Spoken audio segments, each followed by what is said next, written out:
Hello, in today's video you are going to learn how we can set our paragraphs or references in hanging indent style.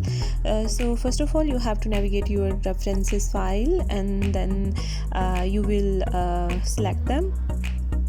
After selecting references, go towards home tab. Here you can see two options, font, paragraph, and you have to go towards paragraph.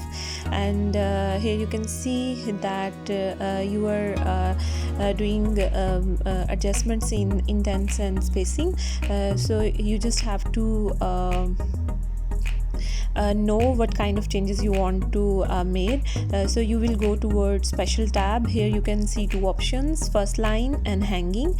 In first line, if you will choose first line, it will only indent the first line of paragraph, or you can say references. But if you want to change it according to hanging, then you will select hanging and line spacing according to your requirements.